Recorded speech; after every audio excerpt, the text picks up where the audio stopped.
우리를 만든 게 아닙니다. 우리가 성경을 만든 게 아닙니다. 성경이 우리를 만드는 거고요. 예수님의 부활이 우리를 만든 겁니다. 기적에 익숙한 제자들, 또 예수님을 충성스럽게 따랐던 여인들 모두 예수님의 부활에 대해서는 전혀 고려사항이 아니었습니다. 이들에게. 그러나 부활하신 예수님을 만나고 말씀을 듣고 그분과 교제하는 가운데 확신을 갖게 되었고 예수님은 살아나셨고 주가 되심을 고백하게 된 겁니다.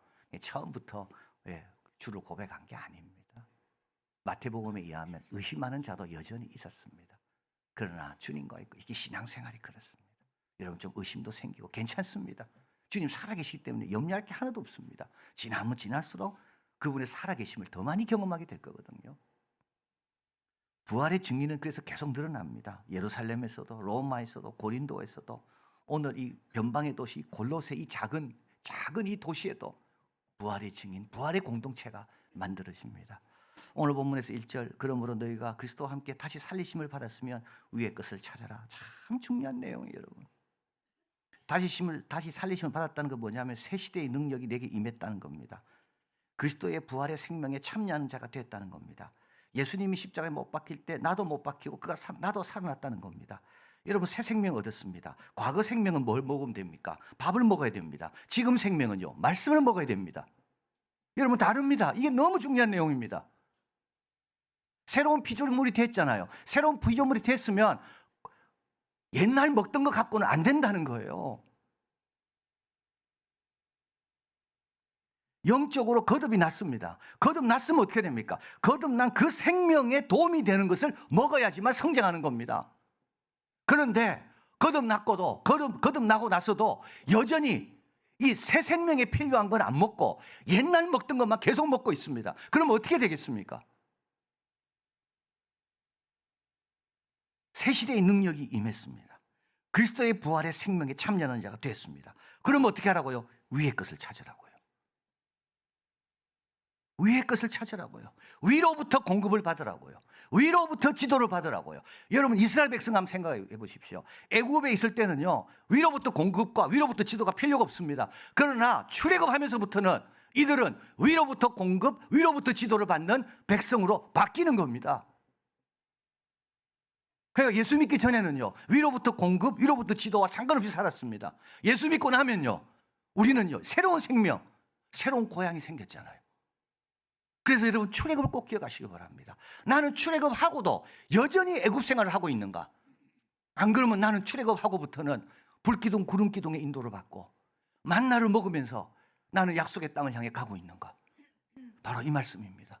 다시 살리심을 받았으면 위의 것을 찾아라. 거기는 그리스도께서 하나님 우편에 앉아 계십니다. 영광을 고난받고 영광 받으신 거예요. 고난을 다 받으시고 영광의 자리에 들어갔습니다. 그런데 그분은요, 그 영광의 자리에서 여전히 우리에게 관심이 있습니다. 왜냐? 우리를 십자가로 구원하셨거든요. 피로 우리를 구원하셨거든요. 여러분 피의 언약이라 그랬잖아요. 피를 갖고 약속하셨기 때문에 그분은 그 약속을 이루기 위해서 오늘도 우리에게 관심을 갖고 위를 쳐다볼 때마다, 위의 도움을 구할 때마다 그분이 도와주신다고요. 2절 3절 위의 것을 생각해라. 땅의 것을 생각하지 마라. 여러분 땅의 것을 생각하지 말라는 것은 땅의 것을 다 무시하라는 게 아닙니다. 우리 부모님에게도 잘해야 됩니다. 직장에서도 잘해야 됩니다. 자녀와 가정에서 잘해야 됩니다. 그래서 땅의 것을 생각하지 말라는 그걸 갈망하거나 목적을 여기에 두지 말라는 뜻입니다. 우리 나그네입니다. 나그네입니다. 그래서 여기 있는 동안 하나님께서 우리 주신 계명, 사명을 감당할 뿐입니다. 이게 목적이 아닙니다. 뿌리를 너무 깊게 내리면 안 됩니다. 너희는 죽었고, 여러분 이 말씀 뭔지 아십니까? 죽었다는 말은 걱정하지 말라는 거예요. 다시 옛날로 안 돌아간다는 뜻이에요. 이미 우리는 옛사람은 죽었고 완전히 해결된 겁니다. 그리고 너희 생명이 그리스도 안에 하나님 안에 감춰져 있다. 안전하다. 주님 오실 때까지 우리만 변하지 않으면, 내만 떠나지 않으면 나의 생명은 그리스도 안에 하나님 안에 감춰져 있다. 4절 우리의 생명인 그리스도께서 나타나실 그때 너희도 그와 함께 영광 중에 나타나리라. 여러분 꼭 기억하시기 바랍니다. 예수님 오심을 빨리 기다려야 돼요. 왜냐? 그때 내 영광이 드러나니까. 여러분 예수님의 영광과 우리의 영광은 동시에 드러납니다. 이런 말이 있습니다. 아들의 계시의 날, 예수님의 계시의 날이 곧 하나님의 아들들의 계시의 날. 빌립보서 3장 20절 21절 같이 한번 읽겠습니다. 그러나 우리의 시민권은 하늘에 있는지라 거기로부터 구원하는 자 곧 주 예수 그리스도를 기다리노니 그는 만물을 자기에게 복종하게 할 수 있는 자의 역사로 우리 낮은 몸을 자기 영광의 몸의 형체와 같이 변하게 하시리라. 이 똑같은 구절입니다. 여러분, 이 시민권이라는 말은 이 빌립보서 말씀 아닙니까? 빌립보에 사는 사람들 이 말 들을 때 딱 마음에 와닿습니다. 왜냐하면 빌립보는 로마가 아닙니다. 빌립보는 그리스고 그리스 북쪽에 마게도니아에 있는 마을입니다. 근데 이 빌립보는 로마 식민지라고 했던 제2의 로마입니다. 그래서 비록 위치는 마게도니아, 그리스 북쪽에 있지만 이들의 생각과 관습과 모든 건 어디에 있습니까? 로마에 맞춰져 있습니다. 이겁니다. 이게 신앙생활입니다. 우리는 이 땅에 있지만 우리의 시민권 어디 있다고요? 하늘에 있습니다. 이들의 여기에 있는 이유는 뭡니까? 빌립보를 로마가 제2의 로마로 만든 이유는 뭐가 있습니까? 로마의 문화, 로마의 관습, 로마의 전통, 로마의 법도를 퍼뜨리라는 겁니다. 왜 하나님께서 우리 이한교회를 여기 두셨습니까? 왜 예수 믿는 여러분과 저를 직장에 보내십니까? 우리의 시민권은 하늘에 있습니다. 거기서 뭐 하라고요? 하나님의 나라가 뭔지, 하나님의 뜻이 뭔지, 하나님의 사랑이 뭔지를 보여주라고요. 바로 이 말입니다. 대단한 구절입니다. 꼭 기억하십시오. 빌립보와 로마. 로마에 있지만, 빌립보에 있지만 이들은 뭐라고요? 로마 시민처럼 사는 겁니다. 자부심을 가지고. 우리는 빌립보에 있지만 빌립보 사람이 아닙니다. 우리는 어떤 사람이라고요? 로마 시민입니다. 그래서요, 로마 시민답게 옷 입고 로마 시민답게 말하고 로마 시민답게 행동하는 겁니다. 그게 우리 성도입니다. 우리 이한교회고. 그때 그러다가 주님이 다 오시는 거죠. 그때 우리는 다 영광스럽게 주님을 맞이하는 겁니다. 사도 바울은 이런 생명을 얻었고 이런 미래가 있는 자들을 위해 버려야 될 것을 말합니다. 5절 그러므로 땅에 있는 지체를 죽여라. 땅에 있는 지체라는 말은 뭐냐면 구원받기 전에 죄의 지배를 받을 때 행하던 이런 겁니다. 음란, 부정, 사욕, 악한 정욕, 탐심. 탐심은 곧 우상숭배다. 음란은 매춘입니다. 부정은 충성스럽지 못한 겁니다. 사욕은 감정의 지배를 받는 겁니다. 침착함이 없는 겁니다. 부끄러운 겁니다. 동성애입니다. 악한 종욕, 열망, 좋은 열망도 있습니다. 이기적이고 육신적인 욕심. 마지막 탐심입니다. 사도 바울은 여기 탐심에 대해 소개합니다. 설명합니다. 탐심은 곧 우상숭배다. 여러분, 십계명의 마지막이 탐심이죠. 탐심으로 인해 죄가 들어옵니다. 모든 것은 탐심을 갖는 순간부터 모든 것이 무너지기 시작합니다. 만족, 감사, 찬양 이런 사람은 탐심이 없습니다. 그러나 뭔가 부족하기 때문에 자꾸 두리번거리고 남을 쳐다보고 탐내기 시작하잖아요. 그럼 어떻게 됩니까? 하나님 등지게 됩니다. 절제가 안 됩니다. 그게 내 우상이 됩니다. 그게 내 중심이라고요. 그래서 사도 바울은 밖에서부터 음란부터 시작해서 쭉 어디로 내려옵니까? 중심, 내면으로 옵니다. 탐심입니다. 이거는 뭐라고요? 우리가 죽여야 될 것들입니다. 이거는 새 시대 새 생명에 안 맞습니다. 이거는 땅에 있는 지체로 죄의 지배를 받을 때 행하던 것들입니다. 그리고 7절 8절에 또 말합니다. 너희도 전에는 그 가운데 살 때 그 가운데 행하였습니다. 이제는 너희가 모든 것을 벗어버립니다. 분함, 노여움, 악의, 비방, 너희 입에 부끄러운 말. 19절 10절입니다. 옛사람과 그 행위 이런 것들입니다. 이제 새 사람이 되었습니다. 그래서요, 새 옷을 입어야 됩니다. 새 사람에게는 안 맞는 옷입니다. 이런 것들은 새 사람에게 안 맞습니다. 아니, 하나님 나라 시민권을 가진 사람이 그렇지 않은 사람의 이 더러운 이 부도덕한 것들을 행하고 있습니다. 여러분, 하나님 나라가 그런 나라입니까? 안 맞거든요. 옛사람과 그 행위를 벗어버리고 옷입니다. 그러니까 놀라운 신분을 가졌습니다. 하나님의 자녀로요. 그러면요, 옷 갈아입어야 돼요. 여러분, 옷 갈아입어야 돼요. 옷이 바뀌어야 된다니까요. 옛날에 입고 있던 옷하고 이제 내가 하나님의 자녀가 된 사람의 옷하고는 옷이 바뀌어야 된다고. 그 옷을 갈아입으라는 겁니다. 자기를 창조하신 이의 형상을 따라 지식에까지. 여러분, 이 지식이 왜 나올까요? 여러분, 우리는 지식을 아주 사소하게 봅니다. 지식이 뭐가 필요해? 믿음이 있으면 되지. 근데 여러분, 믿음은 어디서 옵니까? 들음에서 옵니다. 여러분, 믿음은요, 지적 활동입니다. 근데 이 지적 활동은 다릅니다. 이건 IQ가 좋고 공부를 잘하는 게 여기서 말하는 지식이 아닙니다. 창조하신 자의 형상을 따라 지식에까지 새로, 여기 지식 말은 그노시스, 공부 잘하고 똑똑하고 뭘 상황 파악이 빠른 그 지식이 아니고 에피그노시스, 계시적 지식. 자, 십자가에 달린 강도 중에 한 명이 예수님 알아봅니다. 이게 에피그노시스입니다. 우물가의 여인이 예수님 알아봅니다. 에피그노시스입니다. 우리는요, 여기 적어드렸죠. 구원받고 나서 달라진 게 있습니다. 하나님의 명령과 뜻을 인식하는 능력이 생겼습니다. 그래서 우리는 죄라는 걸 고백해요. 다른 사람에게는 없어요. 그래서 우리는 감사라는 걸 너무 많이 해요. 다른 사람에게 없다니까요. 이게 지식이 새로워진 겁니다. 계시적 지식, 회심적 지식. 진리를 알지니 진리가 너희를 자유케 한다 그랬잖아. 이 진리가 뭐라고요? 계시적 지식입니다. 누구 병입니까? 이 병이 누구 때문입니까? 부모 때문입니까? 자녀 때문입니까? 자기 죄 때문입니까? 예수님 계시적 지식, 하나님의 영광, 이러면 자유로워지는 거죠. 이게 계시적 지식. 그래서 우리 예수 믿는 사람에게는 뭐가? 지식이 새로워졌습니다. 들리는 게 다릅니다. 깨닫는 게 다릅니다. 12절입니다. 그러므로 너희는, 그래서 이제 예수님의 부활의 생명에 참여하게 되고 우리 지식이 새로워지게 되고, 그래서 우리는 하나님의 택한 자가 되고 거룩한 자가 되고 사랑받는 자입니다. 여러분, 택함은 대표입니다. 대표입니다. 우리가 대표예요. 대한민국 대표예요. 우리가 하나님 나라 대표예요. 우리가 거룩하고 구별된 자고 사랑받는 자. 그래서 12, 14절 긍휼, 자비, 겸손, 온유, 오래 참음의 옷을 입어라. 이 예수님의 옷입니다. 여러분, 우리가 입어야 될 옷은 뭐 화내고, 그죠? 뭐 이렇게 분노하고 탐욕하고 이런 옷이 아니고 긍휼, 자비, 겸손, 온유, 오래 참음. 오래 참으십시오, 여러분. 오래 참으십시오. 제가 목사님하고 이야기하는데 그러더라고. 자기가 깨달았대요. 악인들도 오래 참는답니다. 내 편으로 만들라고. 그게 자기가 깜짝 놀랐대요.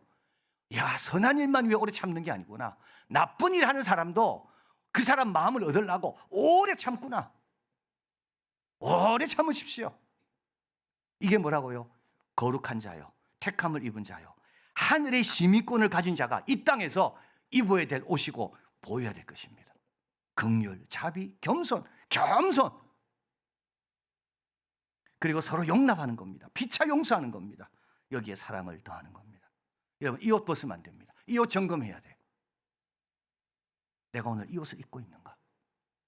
제가 이제 그리스 가서 수도원 여러 군데 가면서 이제 궁금한 게 많잖아요. 수도원 생활 어떤지. 그래서 물어봤습니다. 이 수도사는 어떻게 되는가? 그랬더니 본인들이 그냥 어플라이를 한대요. 나는 이 수도사에, 이 수도원의 수도사가 된다. 그러면 그 수도원에 오면 최소한 6개월, 이제 수도원마다 다르는데 어떤 수도원은 2년 같이 생활을 한답니다. 새벽 3시에 일어나가 기도하고, 음식도 그냥 주는 걸로 먹고, 이걸 견뎌야 되는 거죠. 그래서 어떤 때 6개월, 어떤 2년. 그리고 다 견디고 경건과 영성이 다 갖춰졌다고 하면 거기서 이제 그 교장 선생님께 수도 원장하고 다 모여 회의를 한답니다. 그러면 이 사람은 수도사로 이제 우리가 받아들이자. 그러고 나서 이제 뭐 신학교로 가면 사제 수도사가 되는 거고, 그 사람은 성만찬을 할 수 있는 거고, 세례와 그냥 평신도로 하면 그 사람은 그냥 수도사가 되는 거고. 그러면 이제 수도사가 되면 이름이 바뀝니다. 이름을 바꿉니다. 그리고요, 청빈, 순결, 순종의 서약을 합니다. 그리고 마지막으로 수도복을 입습니다. 수도복은 안 벗습니다. 마테오라는 곳을 제가 다녀왔는데요. 여러분 그리스 가시면 꼭 가보십시오. 마테오라. 예, 거기는 세계 10대 절경 중에 하나입니다. 산꼭대기 위에 그 돌, 울산바위 같은 그런 돌, 넓진 않지만 그 위에 수동을 지었어요. 어떻게 지었을까요? 수도사들이요. 마운틴 클라이밍, 산악 등반, 암벽 등반에 올라간 겁니다. 그러니까 그 위에 짓습니다. 그리고 그 밑으로부터 도르래로 이야기해서 돌을 끌어올려가지고 거기에 짓습니다. 거기가 지금 6개가 있습니다. 그래서 제가 거기서 영상을 하나 찍어 왔습니다. 1920년. 이 영상은 아무데도 없는 영상. 여기만 가야 있는 영상. 한번 보시겠습니다. 이게 마테오랍니다. 앞에 사진 잠깐만 한번 보시겠습니다. 이렇게 있습니다. 이렇게 지었습니다. 네. 대단합니다. 네. 그 다음 영상 같이 보겠습니다.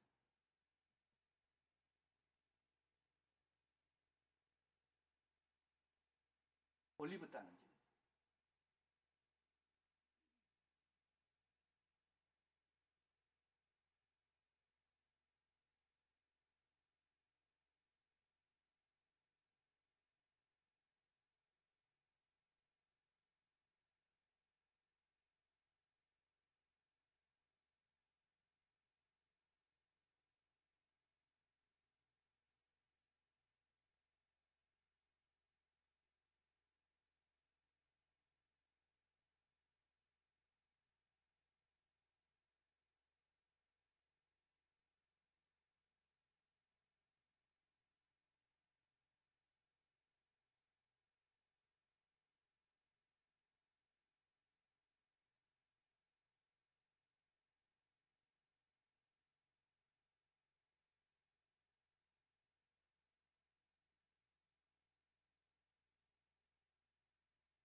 제가 이걸 보면서 뭘 느꼈는가?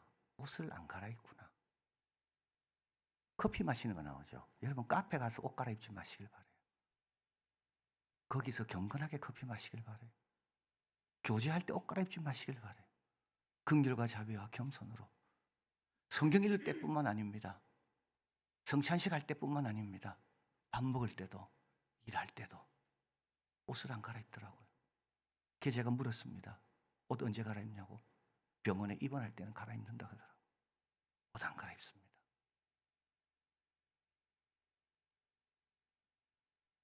저는 저걸 보면서 우리 예수 믿는 사람 옷 갈아입으면 안 되는구나. 어디에든지 동일해야 되는구나. 어디에든지 같아야 되는구나. 긍휼과 자비와 겸손과 온유로 옷 입어야 되는구나. 이게 우리 신분에 맞는 옷이고 이게 새 생명을 얻은 자의 모습이구나. 오늘 11절에 봅니다. 거기는 헬라인이나 유대인이나 할레파나 무할레파나 야만이나 스구디안이나 종이나 잔이나 차별이 없습니다. 오직 그리스도는 만유시요 만유 안에 계십니다. 헬라인, 유대인 차별이 없습니다. 할레파, 무할레파 이건 성도 안에서의 차이입니다. 유대인이냐, 유대계냐, 이방계냐, 야만인, 헬라어 못하는 사람입니다. 스구디아인, 동물 같은 사람들입니다. 차별이 없습니다. 뭐가 차별이 없나요? 같은 생명, 생명의 차별이 없습니다. 그 생명을 얻게 된 지식, 차별이 없습니다. 하나님이 택한 자요, 사랑받는 자요, 거룩한 자, 차별이 없습니다. 우리가 입어야 된 옷도 모두 동일합니다. 차별이 없습니다. 로마에 있든 고린도에 있든 저 변방 골로새에 있든 2000년대 이 지금 시점 서울에 있든 하나님 나라 시민권을 가진 우리는 차별이 없습니다. 부활의 생명을 얻어 다시 살리심을 얻은 우리들 늘 위를 바라보시고요. 땅의 지체를 죽이시고 그리스도로 옷 입으시길 바랍니다. 그러면 이 땅에 있는 동안 부활의 주님과 동행하고 그분 오실 때 영광스럽게 맞이하는 우리가 될 줄을 믿습니다. 사랑의 하나님 감사합니다. 우리 하나님 차별하지 않습니다. 말씀도 차별하지 않고 생명도 차별하지 않고 동시에 우리가 지켜야 될 율법과 계명도 차별하지 않습니다. 우리 모두 그리스도로 옷 입게 도와주시고 그리고 새 생명 얻은 자로서 위로부터 오는 힘과 말씀으로 공급을 받아 이제 애굽에 있는 삶이 아니라 이제 광야를 통해 약속의 땅에 들어가는 그런 삶을 충실하게 복되게 영광스럽게 잘 살아내서 우리의 시민권은 하늘에 있는지라 우리 낮은 몸을 그리스도께서 영광의 몸으로 변화시킬 그날까지 우리 역할 잘 감당하는 우리들 되게 하여 주시옵소서. 예수 그리스도 이름으로 기도하옵나이다. 아멘.